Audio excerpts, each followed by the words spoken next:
آج میں جس موضوع پہ بات کرنے والا ہوں، چند دن پہلے میں نے دیکھا کہ بچے میرے وہ ٹی وی کا ایک ڈرامہ اس کو دیکھنا انہوں نے شروع کر دیا ہے۔ تذکرہ اس ڈرامے کا میں ایک عرصے سے سن رہا تھا۔ میرے دوست احباب، کئی میرے استاد، انہوں نے مجھے ریکمینڈ کیا کہ ارطغرل غازی یہ لازمی آپ دیکھیے۔ لیکن جب رمضان شروع ہوا، پی ٹی وی نے ارطغرل غازی کی ڈبنگ کی اور اس کو چلانا شروع کیا، نشر کیا، میرے بچے اس ڈرامے کو دیکھنے لگ پڑے۔ میرا خیال ہے اگر وہ ایک سمجھانے کے لیے کہوں تو ایک غلطی میں نے کی کہ ایک دن ان کے ساتھ بیٹھ کے ایک قسط دیکھ لی۔ بس اس غلطی کے بعد کیا ہوا کہ میں نے پھر روز ارطغرل غازی کو دیکھنا شروع کر دیا۔ ہم کئی دفعہ ریپیٹ اس کو دیکھ لیتے ہیں اور یوٹیوب پہ جا کے بھی دیکھتے ہیں۔ میرے کئی دوست اس سے پہلے نیٹ فلکس پہ اس کو دیکھتے رہتے تھے۔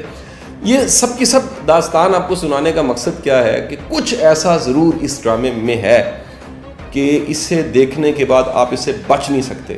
حالانکہ آپ دیکھیے کہ اس ڈرامے میں جو کردار ہیں، ان کے لباس، ان کا انداز، وہ بڑا کلاسیکل دکھایا گیا۔ آج سے 700 سال پہلے جو مسلمانوں کا عروج تھا اس وقت کو دکھایا گیا، اور ایک بڑا شاندار کریکٹر جس کو ارطغرل غازی کہتے ہیں۔ کمال یہ ہے اس کریکٹر کا کہ یہ کریکٹر اپنے ڈائلاگز، اپنے جملے، سچویشنز، ویلیوز، ایتھکس کی وجہ سے انتہائی اس وقت مشہور و معروف ہوتا جا رہا ہے۔ یورپ، مڈل ایسٹ، افریقہ، یورپ، تمام کے تمام ممالک میں تقریباً کوئی 60 کے قریب ایسے ممالک ہیں، اس کے ملینز میں ویوڈ ہیں، اور یہ دیکھنے والوں کو اپنے شہر میں گرفتار کر لیتا ہے۔ اچھا، کمال کی بات یہ ہوئی کہ ہمارے جو پرائم منسٹر ہیں عمران خان صاحب، انہوں نے بھی کہیں ریکمینڈ کیا کہ پوری قوم کو اس ڈرامے کو دیکھنا چاہیے۔ آپ کو یہ بھی حیران کن بات بتا دوں کہ یورپ میں اس ڈرامے پہ کرٹیسزم ہونا شروع ہو گیا، مصر میں اس کے خلاف فتوے مل گئے، انڈیا نے اس کو بین کر دیا، ایون عرب ممالک میں بھی اس پہ شدید کرٹیسزم ہوا، اس کے باوجود یہ دیکھا جاتا رہا۔ اس ڈرامے کی خاص بات یہ ہے کہ یہ حقیقی کردار، حقیقی کہانی اور ایک عروج کی داستان، جو مسلمانوں کی عروج کی داستان ہے، اس کو کہیں یہ رقم کرتا ہے۔ ہماری نئی نسل جو بیٹ مین، سپائڈر مین، ایکس مین، سپر مین، اس طرح کے کریکٹر جو فرضی کردار ہیں، ان سے بڑی متاثر ہو چکی تھی۔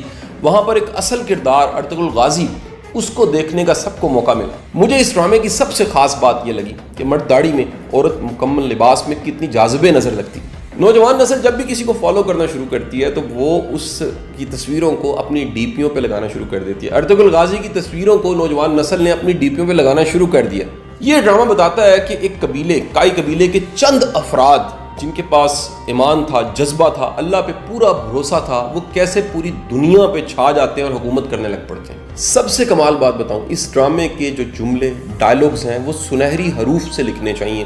میں ان کو کوٹیشن سمجھتا ہوں، اور ان کوٹیشنز کو لوگ فیس بک پہ پوسٹ بھی کرنے لگ پڑے۔ میں چاہوں گا کہ اس ڈرامے کے کچھ ڈائلاگز، جملوں کو میں آپ کو سناؤں۔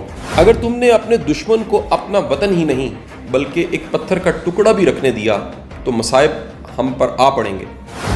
جس کا کوئی خواب نہیں، اس کا کوئی مستقبل نہیں۔ ہمارے دشمن کی طاقت ہماری بہادری کی علامت ہے۔ اگر ہم گر جاتے ہیں تو پوری اسلامی دنیا گر جاتی ہے۔ جب تک ہم اپنے عقیدے، روایات سے مضبوطی سے وابستہ ہوں گے، ہمارے سر نہیں جھکیں گے اور اسلامی پرچم نہیں گرے گا۔ جب تک ہم اللہ کے رستے پہ چلیں گے، کوئی بھی ہمیں گھٹنوں کے بل نہیں گرا سکتا۔ اگر آپ کا دل خالص اور پاکیزہ ہے تو دنیا کی کوئی شیطانی قوت آپ کا محاصرہ نہیں کر سکتی۔ ذوالفقار سے اچھی نہ کوئی تلوار ہے اور نہ علی سے بڑا کوئی بہادر زمین پر۔ اصل ہیرو وہ ہوتا ہے جو نیچے گرتے ہی اٹھتا ہے۔ دو طاقتیں ہیں، ایک تلوار، دوسری عقل۔ ابھی تک کوئی ایسی تلوار ایجاد نہیں ہوئی جو عقل کو ہرا سکے۔ مجھے موت کا ڈر نہیں، لیکن وہ آخری سانس میرے لیے حرام ہوگی جس سے پہلے میں ہتھیار ڈال دوں۔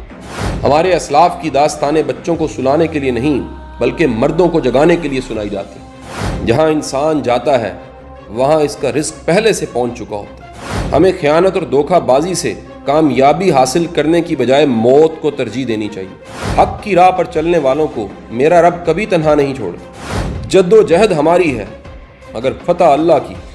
ہم یا تو غازی بنیں گے یا شہید، مگر ہماری تلواروں کی جھنکاریں ہزاروں سالوں تک سنائی دیں گی۔ مایوسی ہمارے لیے حرام ہے، ہمیں اللہ کی رحمت سے مایوس نہ ہونے کا حکم دیا گیا۔ اگر ہم نے آج ڈر کے مارے بزدلی کی چوڑیاں پہن لیں تو ہماری نسلیں ظالموں سے کانپیں گی۔ تمام جہان بھی اگر ظالم ہو جائے تب بھی ہم ظلم سے ڈرنے والے نہیں۔ اس گھوڑے پہ کبھی سوار ہونے کی کوشش نہ کرو جس پہ قابو نہ پا سکو۔ تلوار اسی کے ہاتھ میں سجتی ہے جسے چلانی آتی ہو۔ میں غدار کو معاف نہیں کروں گا چاہے وہ میرا بھائی ہو۔ میں مظلوموں کی حفاظت کروں گا چاہے وہ میرے دشمن ہی ہوں۔ ہمارے دلوں میں کیا ہے، ہم اپنے الفاظ اور اپنی موت سے اس کو ظاہر کریں گے۔ حق کے راستے میں اگر ساری کائنات بھی تمہارے خلاف ہو تو بھی یہ یقین رکھو کہ اللہ تمہارے ساتھ ہے۔ سب سے کمال کی بات مجھے اس ڈرامے کی یہ لگی کہ جب بھی اس ڈرامے میں یہ سین آتا ہے کہ کوئی کریکٹر سرکار دو عالم صلی اللہ علیہ وآلہ وسلم کا نام نامی لیتا ہے تو باقی سب جو قبیلے کے لوگ ہوتے ہیں، افراد ہیں، وہ اپنے سینوں پہ ہاتھ رکھ کے سر کو جھکا کے ادب کا اظہار کرتے ہیں۔ اس ڈرامے میں اطاعت الہی، محبت رسول، اسلامی تفاخر، ملی غیرت، دینی حمیت، فلاح انسانی، یہ کوٹ کوٹ کے بھری ہوئی۔